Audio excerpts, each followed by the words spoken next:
The Right to Information Act has been living for at least 10 years. In the past 10 years, we've also seen a burst of information that is media and device agnostic. Opinions are formed, influenced, and changed basis information that is disseminated as a whole or in part. What then really is the information war? What are the achievements and challenges of the RTI? सूचना, औजार या हथियार? यही है हमारा अगला सत्र. Please join me in welcoming Paranjoy Guha Thakurta. ये कई भूमिकाएं निभाते हैं.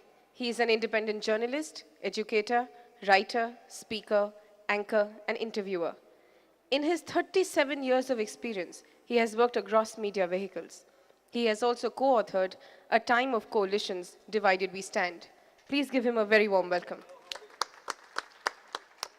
भंवर मेघवंशी दलित अधिकारों के लिए उठी एक बुलंद आवाज है.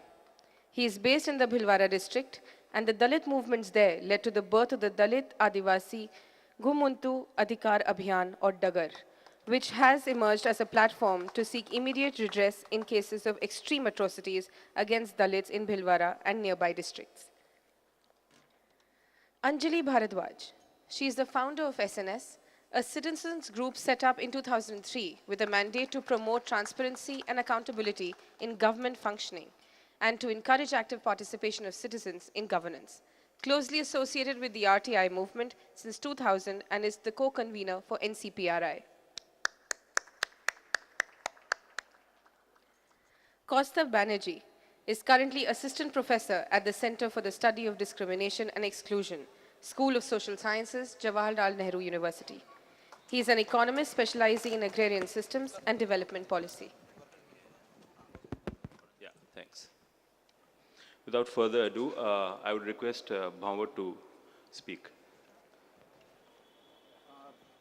मैं राजस्थान के जिस इलाके से आता हूँ वहाँ पर 1990 में ग्रामीण मजदूरों और किसानों ने मस्ट रोल देखने की मांग को लेकर के एक आंदोलन शुरू किया और कालांतर में वही आंदोलन भारत में सूचना के अधिकार का एक बड़ा आंदोलन बना, एक कानून बना और आज वो एक ताकतवर आंदोलन के रूप में और कानून के रूप में है. हमारे यहाँ राजस्थानी में एक कहावत है कि जो जानता है वही तानता है. मतलब ये कि जाने सो ताने. जिसके पास जानकारी है वो गांव में या उस इलाके में ताकतवर होता है. और सूचना के अधिकार ने फिर से वही साबित किया है कि जिसके पास जानकारी है उसी के पास ताकत है. और कहीं न कहीं जो ऑफिशियल सीक्रेट्स एक्ट 1923 बनाया गया था वो ब्रिटिश सर्स ने इसलिए बनाया था कि भारत के लोगों को जानकारी न मिले, सरकार कैसे चलती है, अंदर क्या करती है, उसकी निर्णय प्रक्रिया क्या है, और उसके ज़रिए वो देश को गुलाम बनाने की जो उनकी प्रक्रिया थी उसको उन्होंने जारी रखा. और जब सूचना का अधिकार आया तो वो एक तरीके से सत्ता में भागीदारी का एक आंदोलन था और वो एक साबित करता है कि किस तरीके से सूचनाएं जो हैं वो एक औजार होती है, एक हथियार होती है. मैं कुछ उदाहरण आपको 2-3 देना चाहता हूँ. जिस दिन सूचना का अधिकार लागू हुआ केंद्रीय स्तर पर, उस दिन हम लोग ब्यावर में एक जलसा कर रहे थे, जश्न मना रहे थे कि कानून लागू हो गया. और जिस चांग गेट पर हम ये कर रहे थे वहाँ से एक बुजुर्ग व्यक्ति गुजर रहे थे, कनीराम बाबा 80 साल के. और उन्होंने जब सुना कि कोई सूचना का अधिकार लागू हो गया और अब हम सवाल पूछ सकते हैं, तो उन्होंने अपने थैले में से एक राशन कार्ड निकाला और पीछे से उन्होंने कहा कि मुझे 12 महीने से मेरे गांव का राशन डीलर राशन नहीं देता है. मैं जब भी जाता हूं तो वो ये कहते हैं कि अभी तक राशन आया नहीं है, तो क्या मैं ये सवाल पूछ सकता हूं. और जब उन्हें कहा गया कि हाँ आप ये सवाल पूछ सकते हैं, उन्होंने उसी दिन, जिस दिन कानून को लागू किया गया, उसी दिन वो अर्जी लगाई और कनीराम बाबा अपने घर पहुंचते हैं. रात को 11 बजे उनका दरवाज़ा खटखटाया जाता है और उनको राशन डीलर आकर के कहता है कि कनीराम बाबा आपका गेहूं आ गया है. 12 महीनों तक वो व्यक्ति रोज चक्कर काट रहा है, उसका गेहूं नहीं आता है. लेकिन जिस दिन वो अर्जी लगाता है उस दिन उसका गेहूं उसके घर पहुंच जाता है. तो कनीराम बाबा जैसे सैकड़ों लोग इस देश में हैं जो एक सवाल पूछते हैं और अपनी ज़िंदगी में तब्दीली आती है, उन लोगों के लिए सूचना का अधिकार जीने का आधार बन जाता है और वो एक तरीके से उनके लिए हम जिएंगे, हम जानेंगे के नारे को सार्थक करता है। दूसरी चीज़, 1996 में जब यह आंदोलन अपने उफान पर था, तब राजस्थान की ही एक ग्रामीण महिला कार्यकर्ता सुशीला बाई, जो 8वीं पास हैं, वो दिल्ली में प्रदर्शन के लिए आई हुई थी और यहाँ के मीडिया ने उससे पूछा कि बाई, तेरे को सूचना के अधिकार से क्या मतलब है? तू गांव की औरत है, कोई रोजी रोटी की बात कर, कुछ और बात कर, तो क्या करेगी ये सूचना के अधिकार को लेकर के? तब सुशीला बाई ने जवाब दिया। जवाब क्या दिया? उसने प्रति प्रश्न पूछा मीडिया से कि मैं अपने बच्चे को 10 रुपए देकर के सब्जी लाने के लिए भेजती हूँ और जब वो लौट करके घर आता है तो मैं उससे पूछती हूँ कि क्या क्या लेके आया है। जब मैं 10 रुपए का हिसाब पूछती हूँ तो ये सरकार जो मेरे नाम पर करोड़ों रुपए खर्च करती है, क्या मैं उसका जवाब नहीं पूछूंगी? क्या मुझे उसका हिसाब नहीं मांगना चाहिए? तो सुशीला बाई जैसे लोगों के लिए सूचना का अधिकार जानने का अधिकार है। मैं जिस जिले से आता हूँ, भीलवाड़ा में, वहाँ दलित एट्रोसिटी, महिलाओं के साथ अत्याचार, कई सारी चीज़ें बहुत उफान पर रहती है। सांप्रदायिक घटनाओं की वो एक लेबोरेटरी की तरह हैं। तो वहाँ के दलित युवाओं को जब भी वो कोई सवाल उठाते हैं कि बहुत एट्रोसिटी हो रही है, तो उनको कहा जाता है कि आप पता नहीं कौन से ज़माने की बात कर रहे हैं, क्योंकि ऐसी कोई एट्रोसिटी वगैरह नहीं बढ़ रही है, तो सब जगह पे होता रहता है। तो अंत में हार थक करके उन्होंने 3 साल की रिकॉर्ड मांगा पुलिस से कि कितनी एट्रोसिटी हुई और उनमें क्या स्थिति है।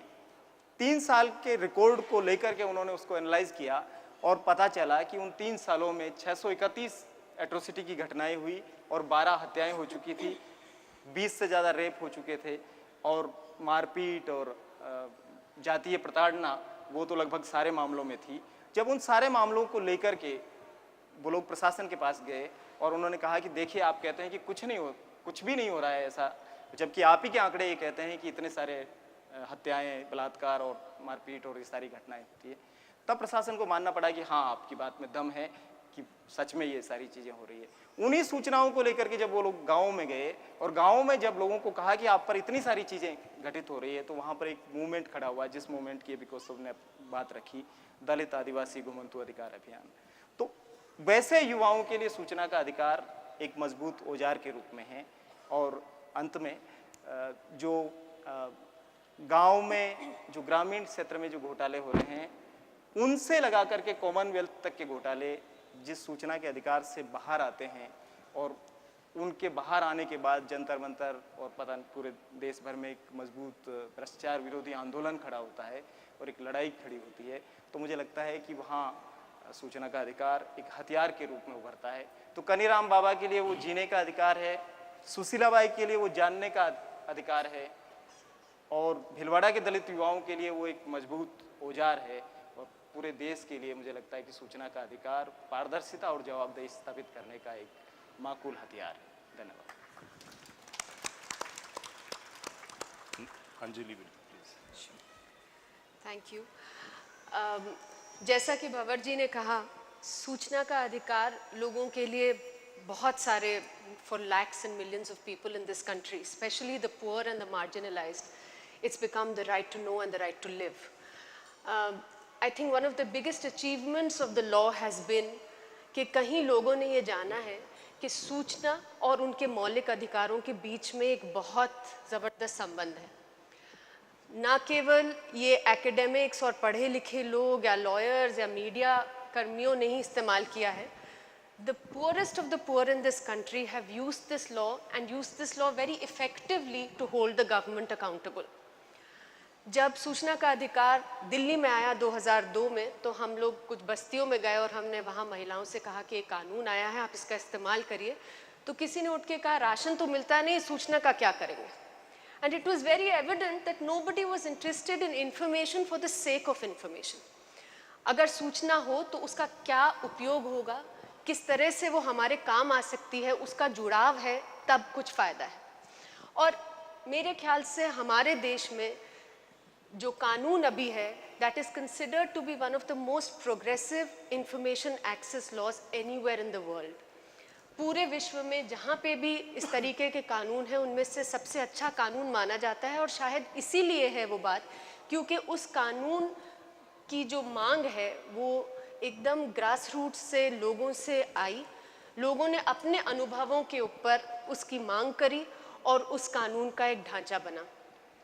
साथ ही जो हमारा कानून है उसका सबसे वाइब्रेंट यूज़ है anywhere in the world, and that's also because सबसे ज़्यादा इसका इस्तेमाल लोग वही कर रहे हैं जो कि अपने राशन, अपनी पेंशन, अपने पानी, अपने बिजली, अलग अलग अधिकारों के लिए, मौलिक अधिकारों के लिए इसका इस्तेमाल कर रहे हैं।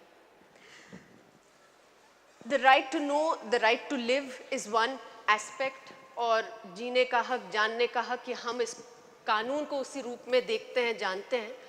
पर इस कानून की बहुत आलोचना भी हुई है। There have been very many criticisms of the law from time to time. There have been people, there have been government functionaries, there have been people no less than the prime minister, successive prime ministers of this country, who have come out and said that there are several problems with the law. One of the criticisms that has come out is that the law is being misused very widely. कानून का दुरुपयोग हो रहा है। ये एक बड़ी कानून के बारे में कहा गया है, आलोचना की गई है। फ्रिवलस, वेक्सेशियस RTI एप्लीकेशंस आती हैं और ब्लैकमेल करने के लिए इस कानून का इस्तेमाल किया जाता है। ये एक बड़ी आलोचना रही है इस कानून की। दूसरी आलोचना ये रही है कि जब से कानून आया है तब से सरकार की एफिशिएंसी घट गई है। इतनी ज़्यादा सूचना मांगी जाती है, so much information is being sought that the government cannot function efficiently. The government is getting bogged down by the information requests. Also, one of the challenges that have been pointed out, criticisms, is that mainly the government officials are using this law. ये गरीब लोग तो कम ही इस्तेमाल कर रहे हैं इसका, और आम जनता कम कर रही है। इसका इस्तेमाल तो ज़्यादातर सरकारी अधिकारी कर रहे हैं। इन सब चीज़ों के बैकड्रॉप में एक स्टडी was carried out, जिसमें देखा गया एम्पेरिकल बेसिस पे कि सूचना का अधिकार का इस्तेमाल कौन कर रहा है, किस चीज़ के लिए कर रहा है, और आज उसकी इम्प्लीमेंटेशन है तो किस तरीके की है। और उस स्टडी में साफ निकल के आया है कि 1% से कम ऐसे RTI एप्लीकेशंस हैं जो कि फ्रिवलस या वेक्सेशियस हैं। 30,000 से ज़्यादा एप्लीकेशंस पूरे देश से मंगाए गए, उनमें से रैंडम सैंपल लेके उनका एनालिसिस किया गया, और उसमें से 1% से भी ऐसे कम एप्लीकेशंस आए। बहुत ज़्यादा सूचना मांगी जाती है, वॉल्यूमिनस इंफॉर्मेशन, वो भी 0.5% से कम थी जो कि मांगी गई सूचना। ये बात के सारे अधिकारी ही ज़्यादातर इसका इस्तेमाल करते हैं, इसको भी देखा गया, और सामने आया कि 5% से कम एप्लीकेशंस सरकारी अधिकारी लगा रहे हैं। ज़्यादातर एप्लीकेशंस रूरल एरियाज़ में जितने भी एप्लीकेंट्स की इंटरव्यू करी गई, सारे बिलो पॉवर्टी लाइन थे, गरीबी रेखा के नीचे थे, और सरकार ने प्रमाणित किया था कि वो गरीबी रेखा से नीचे हैं। अर्बन एरियाज़ में 50% से ज़्यादा RTI एप्लीकेशंस लगाई गई थी वो उन लोगों से जो कि BPL फैमिलीज़ थे। मार्जिनलाइज, दलित ग्रुप्स, पुअर सेटलमेंट, सबसे ज़्यादा RTI एप्लीकेशंस वहाँ से आ रही हैं। ये एम्पेरिकल डेटा ने साबित किया है। सरकार ये भी बार बार कहती है कि सरकार का बहुत टाइम लगता है सूचना देने में, तो इसको भी देखा गया कि किस तरीके की सूचना मांगी जा रही है। 70% of the information sought was such that it should have been provided by the government on its own without people having to file RTI applications. 67% to be precise were applications which were just seeking basic information, जो कि सरकार को खुद ब खुद धारा 4 के तहत कानून की धारा 4 कहती है कि सरकार को अपने आप एप्लीकेशन लगाए बगैर लोगों की सूचना देनी है। और नॉर्मल कोर्स ऑफ एक्शन में, गवर्नेंस में जो सूचना लोगों तक पहुंचाई जानी चाहिए, मैंने एक शिकायत दर्ज की है, उसका 15 दिन में कोई जवाब आए, कोई जवाब नहीं आता है तो लोग सूचना के अधिकार में अर्जी लगाते हैं कि मुझे बताइए। ऐसे हमने देखे ऐसी एप्लीकेशंस जहां एक महिला कहती हैं कि मैंने 1990 में आंगनवाड़ी के लिए एक अर्जी लगाई थी कि मैं आंगनवाड़ी वर्कर बन सकूं, आज तक मुझे जवाब नहीं मिला कि मेरा सिलेक्शन हुआ कि नहीं हुआ, क्या आप मुझे बताएंगे? तो इस तरीके की सूचनाएं लोग मांग रहे हैं। And it also shows one huge problem, and which if I have a couple of minutes, I'll just talk about the challenges that the right to information regime is facing in the country. सबसे बड़ा challenge शायद आज भी political will और mindset है. आज भी जब सूचना दी जाती है तो वो एक दबाव में दी जाती है, कानून है, उसमें अर्जी लगाई गई है, अगर हम नहीं देंगे तो शायद पेनल्टी लग जाएगी, पर कोई भी अपनी तरफ से सरकार आज भी पूरी तरह से कोशिश नहीं कर रही कि लोगों तक सही मायने में सूचना पहुंचे, in the manner in which people understand it, that is truly accessible to people. We are finding that governments across the country are not appointing information commissioners on time. Assam और मणिपुर में इंफॉर्मेशन कमीशन बंद पड़े हैं. Information commissions पूरे RTI कानून की एक तरह से रीढ़ की हड्डी हैं, क्योंकि they are the final adjudicators of the right to information act. And जब वो बंद पड़ जाते हैं या सही से नहीं चलते हैं तो उस कानून के अंदर कोई दांत ही नहीं रह जाते. It's a toothless law. In several states, the information commissions have not been functioning from time to time because the government is not even bothering to appoint information commissioners when they retire. The Central Information Commission currently, for the first time in the history of the RTI Act, is without a Chief Information Commissioner because the current government has not appointed a Chief Information Commissioner after the last one retired. These are huge problems which also show the mindset of the government and give a signal to government officials that this is not a law which is to be taken seriously. The other issue which is perhaps an extremely important issue is non-compliance with orders of the information commissions themselves. जब सूचना आयोग कोई order भी देते हैं, उसका compliance ही नहीं होता है और वो भी एकदम top से शुरू हो रही है बात. Almost 2 साल होने को है कि सूचना के अधिकार में सभी political parties को कहा गया था कि आप as political parties you need to be transparent. Please appoint a public information officer और अपनी सूचना लोगों तक पहुंचाइए.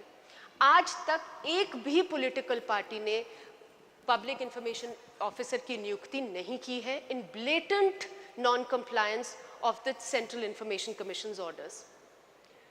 The information commissions themselves are a huge bottleneck. उनकी जो कामकाज है उसके अंदर भी बहुत सारी समस्याएं हैं जो कि दूर करने की immediately ज़रूरत है. पेंडेंसीज बहुत लंबे लंबे समय तक लोगों के केसेस पड़े रहते हैं. आज अगर कोई सूचना मांगता है तो मध्य प्रदेश में 60 साल के बाद अगर वो अर्जी लगाते हैं कमीशन के अंदर 60 साल तक वेट करना पड़ेगा कि उनकी अपील या कंप्लेंट की बारी आए. हियरिंग के लिए वेस्ट बंगाल में 18 साल का समय है at the current rate of disposal. So if a child is born today and files an RTI application, hopefully by the time they're ready to vote, they will get a hearing if they file an appeal in the Information Commission. There are no penalties that are imposed by the Information Commissions, which is a huge problem because that's the only disincentive to not share information in the law. And if penalties are not imposed, then information is not likely to be provided seriously in the manner that it ought to be provided to people. I'm going to stop here and I'm sure there'll be space for discussions. Thank you. Thank you. Paranjoy. मेरा हिंदी कमज़ोर है, मैं माफ़ी मांग रहा हूँ. जैसे भंवर मेघवंशी जी ने एक स्थानीय एक गांव में एक ज़िला में कैसे सूचना के अधिकार के बारे में उन्होंने बताया. अंजलि भारद्वाज जी ने भारतवर्ष में सूचना के अधिकार में. So from the local, if I can go to the global and talk about information as a tool, information as a weapon, is the pen really mightier than the sword? Can the keyboard be more powerful than a missile? ये सवाल का आसान कोई जवाब नहीं है. There are no easy answers to these questions. In English it's called the information war और हिंदी में इनका अनुवाद है सूचना औजार या हथियार.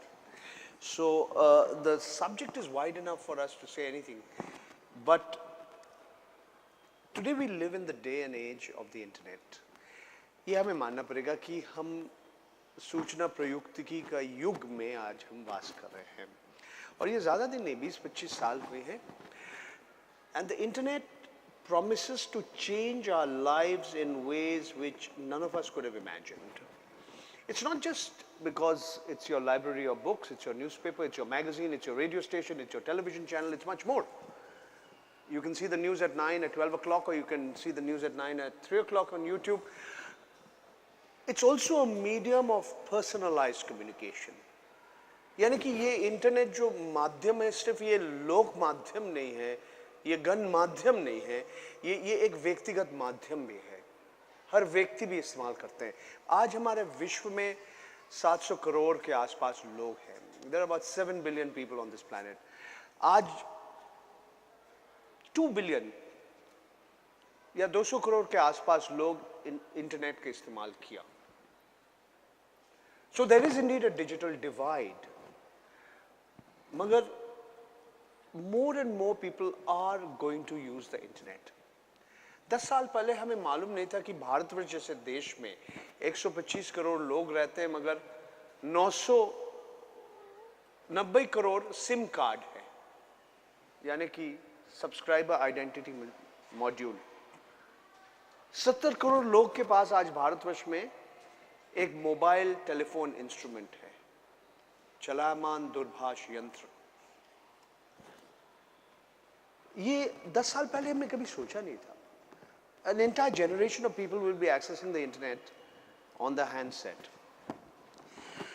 Now, what does this mean in terms of information? और सिर्फ सूचना नहीं, misinformation, और इससे ज़्यादा महत्वपूर्ण है जो disinformation. Misinformation की हमें मालूम नहीं है, हम कुछ भी लिख सकते हैं, हम कुछ ब्लॉग कर दिया, ट्वीट कर दिया, फेसबुक में हमने डाल दिया, और कोई लोग हमारा बात विश्वास करते हैं, कोई बात विश्वास नहीं करते हैं, कोई अर्ध सत्य है, कोई सत्य है, कोई झूठ है. But I don't know. I mean, I am misinformed. I don't know the truth, but I put it out. And today it's easier for an individual to put out something on the internet than ever before. मगर इससे और भी महत्वपूर्ण है और खतरनाक भी साथ साथ है, क्योंकि ये दो धारा तलवार की तरह है. इस डिसइंफॉर्मेशन, हमने जानबूझ के, हम जानते हैं ये सच नहीं है, फिर भी मैं इंटरनेट पे कुछ डाल रहा हूं. किसी एक व्यक्ति को मानहानि कर सकते हैं, किसी गलत फहमी फैलाने के लिए कुछ rumours. And today we see this is really the issue. मैं आपसे सवाल पूछ रहा हूं, आपने एडवर्ड स्नोडेन का नाम सुना है, आपने जूलियन असांज का नाम सुना है.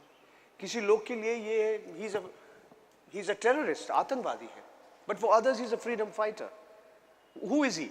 Is Julian Assange and Edward Snowden, are they freedom fighters or are they terrorists?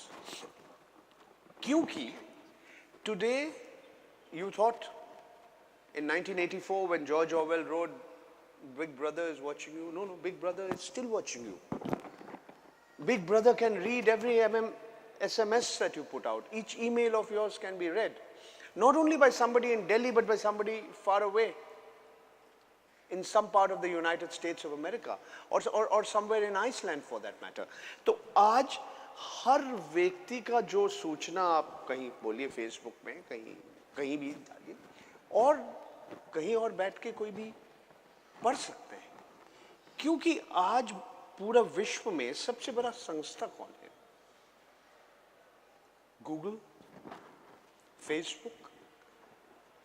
आज कितने लोग फेसबुक यूज करते हैं? भारतवर्ष में जो लोक संख्या है, जनसंख्या है, उससे ज्यादा लोग आज फेसबुक इस्तेमाल करते हैं. Facebook is the second most popular country on the planet.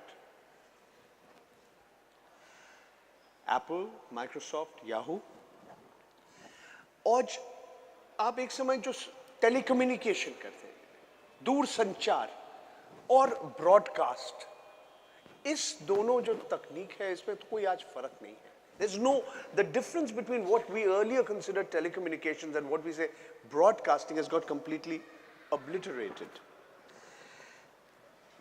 The point I want to make is that the wars of the future, भविष्य में जो युद्ध होगा, हमारे जो natural resources हैं, हमारे जो प्राकृतिक संसाधन है, हमारा पानी, हमारा कोयला, हमारा कच्चे तेल, हमारा वायु, इस प्राकृतिक संसाधन कौन लेगा, कौन नियंत्रण में रखेगा, किसका नियंत्रण में रहेगा? These are the words of the future, and the words of the future will be on information. So how do you distinguish information from misinformation, disinformation? And only then can you say, from information, how do you gain knowledge, if not wisdom? तो सूचना से ज्ञान, that's a long, long distance. Today it's ironical that we think we are very happy because we have 1,000 friends on Facebook. But they're not our real friends. We delude ourselves into believing they are our friends. एक जिंदगी में एक व्यक्ति के पास बहुत कम असली दोस्त होते हैं, मगर फेसबुक में हजारों दोस्त हो सकते हैं. We find it very easy to chat with somebody who is 10,000 miles away, but we've got very far away from our own neighbor. हमारा पड़ोसी के साथ हम बात नहीं करते हैं, मगर हम चैट करते हैं किसी और के साथ जो 10,000 मील दूर रहते हैं. In this day and age of the internet, the monopolies of the world and the most powerful corporations in the world will seek to access your preferences and control what kinds of information reach you and what kinds of information do not reach you. In this context, जैसे हमारे मित्र भंवर मेघवंशी जी और अंजलि भारद्वाज जी ने बात किया, the right to information, the right to know, the right to be heard, सिर्फ सूचना की अधिकार नहीं है, सुनने का भी जो अधिकार है. These become very, very important, and only then can information empower the individual. Thank you. Thank you. Before I open this session for question, I just wanted to say a couple of things, and that is linked to what previous speakers have said. But जैसे लोग सूचना मांग रहे हैं, लोग जवाब मांग रहे हैं, लोग हिसाब मांग रहे हैं, तो ये तो राजाओं को अच्छा नहीं लगेगा. दिक्कत तो ये है, ये राजा हम ही चूज़ किए हैं. पहले राजा नहीं मानते थे, वो तो समझ में आ रहा है. इन राजाओं को तो हम ही इलेक्ट किए हैं. तो क्वेश्चन मेरे लिए ये है, actually it's a question of power, and this question I am posing to the audience as well is because we've had people, आप थोड़ा प्रोसेस सोचोगे कि प्रोसेस में क्या होता है. आप राशन के लिए मांगने जाओगे या आपका वायलेशंस हो रहा है ये मांगने जाओगे, तो ऑब्वियसली राजा जो है उसको पसंद नहीं आएगा. तो there are certain instances and there been personal instances of friends who have been killed, जो आप नॉर्मली विसल ब्लोअर्स बोलते हो. And there is a question which I have for all of us, because rights ऐसे तो आते नहीं हैं, rights government खुद तो देते नहीं है, तो two-way process है, तो जिसमें लोग अपना war या battle किए हैं और जो माना नहीं गया है उसमें काफ़ी लोग अपना जीवन भी खोए हैं. तो ये मद्देनज़र रखते हुए मेरे को एक आप लोगों से भी सवाल है, जब आप जन सुनवाई करना चाहते हो, क्योंकि this is part of the process, सिर्फ इंफॉर्मेशन मांगना ही नहीं, बट जन सुनवाई भी जब करते हैं उस प्रोसेस में are we as citizens being able to protect people whose struggles are for the rights of the excluded? क्योंकि आंसर तो बाय एंड लार्ज पता ही है कि ये वायलेशन हो रहा है. ये वायलेशन जब हो रहा है इसके लिए सेफगार्ड क्या है, and this is not something that the government or the rulers of the day will solve for us. That is something we have to think about. So I just wanted to say this and open it up for questioning. आप please identify yourselves और जिसको आप question पूछना चाहते हैं आप बताइए. Yes.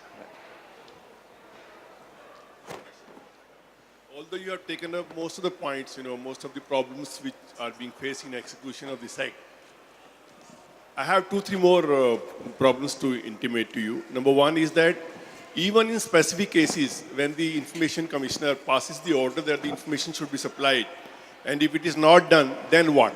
I mean, then the applicant has to go to the High Court, which is, time consuming and money consuming. Number two is that supposing the first appellate authority orders this IPO to give information, and normally it doesn't mention the time within which the information is to be supplied. So the information, that IPO again sits over the matter, and you have to again ask for the information as to what has happened to the order of the first appellate authority and this and that. The third is that although the law provides, that a complaint can be filed, and it is not essential that the first appeal should have been filed. But what is happening is this, that if you make a complaint, the information commission would always say, supply a copy of the first appellate authority's order. Now, the practical problems. Number fourth, let me say that the practical problem.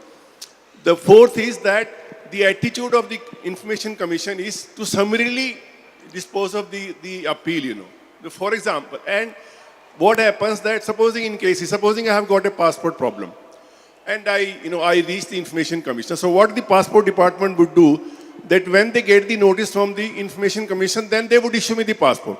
And the Information Commission will say, oh, the passport has been issued. So it is invariably happening. What about those 2, 3, 4 years during which the applicant has undergone the torture and all that, Now, next is that some cases, for example, I seek information from the Indian Habitat Center, and the Habitat Center says, no, the act doesn't apply. Now, the director doesn't even mention as to who is the appellate authority to whom I can approach. Now, if I file a complaint to the Information Commission, they would say, supply a copy of the appellate order, whereas I don't even know who is the appellate authority. So these points also need attention, of the government or, of the appropriate authorities. Actually, and it's related to what the moderator said. The question of citizenship and the relationship between the citizen and structures of power. Because within the RTI or any such structures, the Freedom of Information Act and so on and so forth in other countries, no matter how progressive the law might be, the citizen is still in the position of a petitioner. So that the right to information is actually somewhat problematic in the sense that, yes, we have a right, but that right is not always met. And all the examples that all the impediments to the law show a basic structural problem. I have a question for Paranjoy to address. This is regarding the last time I was before the Central Information Commission. It gave an order in the matter of Aadhaar data. There have been this is the world's biggest database conceived, which has fingerprints and iris scan. So the information we had sought was that please provide us the contract agreement between French company Safran Group and Accenture, the US company. The Chief Information Commissioner, then the Information Commissioner, then Susma Singh gave an order that this may be supplied, and it was given to me. But there were 3 crucial documents were missing from the contract agreement. The technical bid document was missing, commercial bid document was missing, non-disclosure agreement was missing. So an appeal was filed. By then the Information Commissioner had changed, now it's Sarath Sabharwal. And Sarath Sabharwal, instead of giving an order, he tells through the registrar that limited financial information may be communicated. So in this situation, and whatever information which was supplied to us, that contract agreement, it reveals that the entire information, biometric, personal, sensitive information which is collected, will be with these 2 companies for 7 years. For 7 years. I later realized that in this electronic age, even 1 minute information collection is sufficient, it's for eternity. So the entire database already being shifted, and we are being denied basic total compliance with the Chief Information Commissioner's order. So I just wanted your reaction as to how this revenue flow has been guaranteed to these companies, and the data has reached to them free of cost, and we are paying for it. Thank you. Law enact हुआ था जुलाई 2005 में, and it came into force on 12th of October. So 120 days was given to government so that they can streamline the information. And most of the information, as Anjali mentioned, that these are the information which should be there under Section 4. And till now, I don't find any of the government department which complied with those which could have been implemented even within that 120 days. Secondly, the government every year or every 6 months came with a problem with that. They are not they are finding difficult to implement RTI, and they are making the process complicated for the people to get many of the states have raised the fee, they have put the fee for the appeal. So the government have not made any effort to make it simple for the people, to make people aware so that they can file application. It's the civil society who actually took it to people so that people can file application. But government has made every effort to make it complicated. So all the amendments in the rules, especially at state level, raising the fees, you can ask just one question. So this kind of all those information, basically government in all the states has tried to make it complicated. The first set of questions relating to the appeal process. Like I mentioned, the most important and the critical aspect of implementation of the RTI Act is actually how appeals and complaints are dealt with. And it's a sad fact today, and it's even borne out empirically, like I said, that appeals and complaints are not being dealt with adequately or at all satisfactorily from the point of view of the citizens. चाहे वो first appellate authority हो और उनके orders की quality हो, या वो information commissions हो, उनके रूल्स हो जिसमें बहुत कॉम्प्लिकेशंस करके लोगों के लिए डिफ़िकल्ट बनाया जा रहा है कि आपको कितने कॉपीज़ लगाने पड़ेंगे, आपको कैसे कंप्लेंट के लिए भी कई कमीशंस में मांगा जाता है. Although it's completely illegal, the complaint can come in case of a deemed refusal, which basically means that आपको कोई सूचना मिली नहीं तो आप फर्स्ट अपील में क्या लेके जाएंगे, पर फिर भी ऐसा हो रहा है. And therefore it is a huge challenge, and I think that we need to, as citizens and citizens groups and people, need to come together to see how we can build public opinion, build public pressure to ensure that the appeals are dealt with properly, that the commissions function and the commissions do their job in a manner which facilitates information access without every citizen having to reach the commissions. अगर हर इंसान को जिसको सूचना मांगनी है उसको commission तक पहुंचना पड़ेगा तो इस कानून की ज़रूरत ही नहीं है, कोई फ़ायदा ही नहीं रह जाता है इस कानून का. And that can only be done when commissions across the country take the approach that अगर कहीं पे भी there is a violation of the law, it will be dealt with in a legal proper manner and effectively. कहीं penalty लगनी होती है, हम जिस स्टडी के बारे में मैंने बात की उसमें सामने निकल के आता है कि जितनी जगह पे पेनल्टी लगनी चाहिए थी उसमें 4% से भी कम जगह पे पेनल्टी लगाई गई. अब ऐसे में किसी को कोई डर नहीं है कि सूचना नहीं देंगे तो क्या होगा. So all of this finally gets linked, and the kind of scenario that you built comes into existence, and that is extremely concerning and doesn't bode well for proper implementation and effective implementation of the RTI Act. I think one of the issues that has come up is also repeatedly that of what are the kinds of things, basic sorts of things that people are asking information about. मेरा ration नहीं मिला है तो मैं सूचना मांगने की कोशिश करती हूँ कि स्टॉक रजिस्टर दिखाइए, सेल रजिस्टर दिखाइए. पेंशन नहीं आती है किसी वृद्ध महिला के पास, किसी विधवा के पास, वो शिकायत का तरीका कोई नहीं है, इसलिए वो ये कोशिश करती हैं कि मैं सरकार से सूचना मांग के किसी तरह से दबाव बनाऊं. सच्चाई आज ये है कि कोई भी शिकायत निवारण का ढांचा आज इस देश में नहीं काम कर रहा. We do not have an effective grievance redress mechanism in our country which functions and functions well for the common citizen. And therefore there is a clear need, and I think it's coming through very clearly through an analysis of the kinds of RTI applications that people are filing, that आज अगर शिकायत निवारण का ढांचा हो तो 70% से ज़्यादा RTI application ही नहीं आएगी क्योंकि लोग दबाव बनाने के लिए सूचना मांग रहे हैं. We need an effective grievance redress mechanism. There was a law which lapsed, there was a bill which lapsed in the parliament in the last session before elections.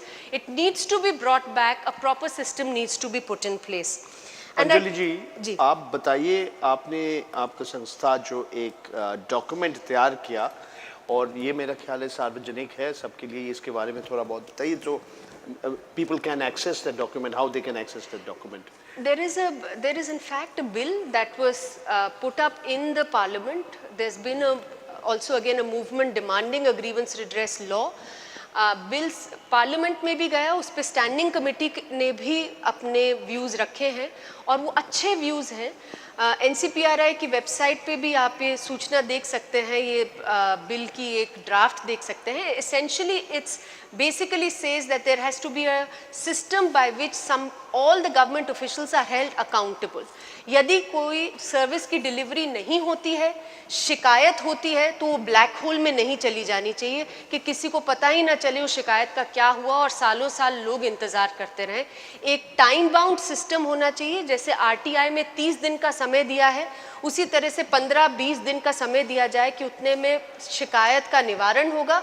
यदि निवारण ना हो तो जिस अधिकारी का काम था उस शिकायत को देखना, उनके ऊपर फिर पेनल्टी लगाई जाएगी। There has to be a system. You can look at it in greater detail and we can also have a discussion at some point in time.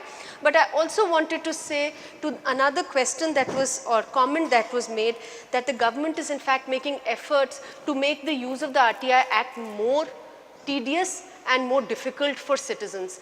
And I think that's very unfortunate because ये एक ऐसा कानून है जिसने लोगों को एकदम grass roots पे लोगों को एम्पावर किया है। जो लोग एकदम अपने आप को असहाय समझते हैं, जिनको कोई रिस्पॉन्स नहीं मिलता सरकार से, उनको एम्पावर किया है। और ऐसे में यदि कोई सरकार कहती है कि वो भ्रष्टाचार के विरोध में है, यदि कोई सरकार कहती है कि हम इफेक्टिव और एफिशिएंट गवर्नमेंट देंगे, तो उनका पूरा उत्तरदायित्व है, उनका ये पूरा एक तरह से मॉरल ऑब्लिगेशन है कि वो इस कानून को सही से चलाएं। इसके अंदर बाधाएं जो भी हैं उनको दूर करें। मुझे लगता है कि इसके अंदर शुरुआत यहीं से होनी चाहिए कि कमीशंस जहाँ जहाँ पे पूरी तरह से नहीं नियुक्त किए गए हैं वो नियुक्त हों, उनका काम सही से हो। धारा 4 जहाँ पे सरकार को खुद ब खुद सूचना देनी होती है, वो सही से दी जाए। रोबर्ट जी, आपके लिए। मेरा ये कहना है कि देश भर में बहुत सारे लोग सूचनाएं मांगते हुए मारे गए हैं और कई लोगों को घायल किया गया है। धमकियां तो हर सूचना मांगने वाले दूसरे व्यक्ति को धमकी तो मिलती है, सूचना बाद में मिलती है। कई राज्य ऐसे हैं जहां सूचना मांगने वाले को सूचना नहीं मिलती है, बल्कि उसके बारे में सूचना मिलती है उसके घर वालों को कि वो नहीं रहा या क्या हालत हो गई है उसकी। तो ये जो परिस्थिति है, और इससे बचने के लिए जो विसिल ब्लोअर प्रोटेक्शन एक्ट बनाया गया, वो कानून बना, संसद में गया, पास हुआ, नोटिफाई भी हो गया, लेकिन उसके रूल्स आज दिन तक नहीं बनाए गए हैं। तो मुझे लगता है कि सरकार को सबसे पहला काम ये करना चाहिए कि उसके रूल्स जितना जल्दी हो सके बनाएं, ताकि सूचना के जो सिपाही हैं उनकी सुरक्षा हो सके। धन्यवाद।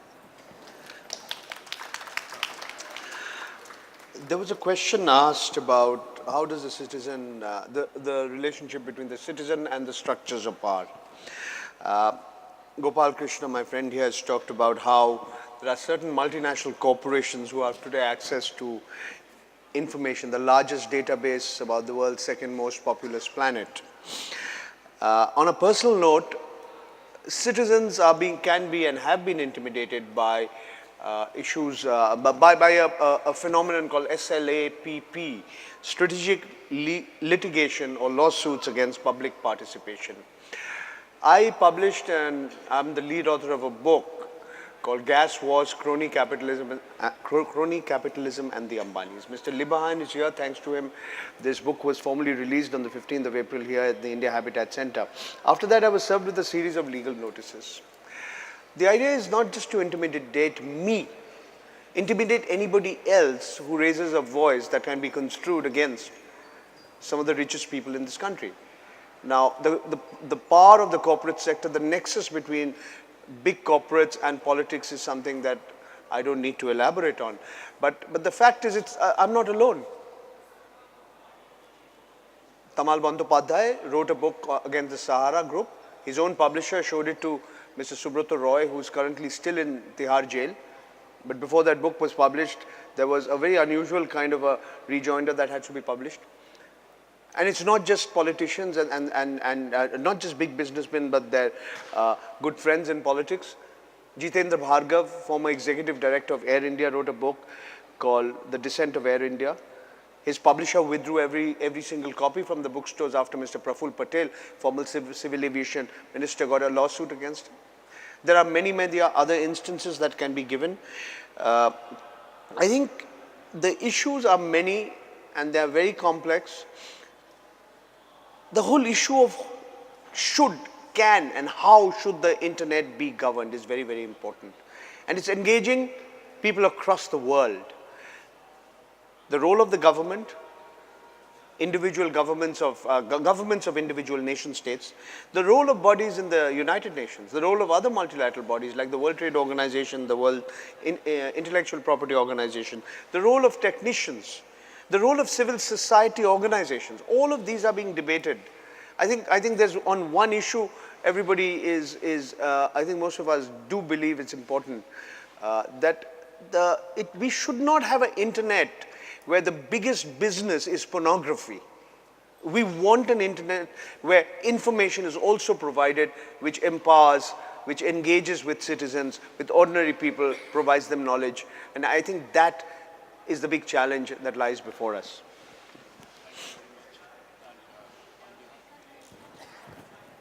Thank you. Thank you very much, the panelists and the audience.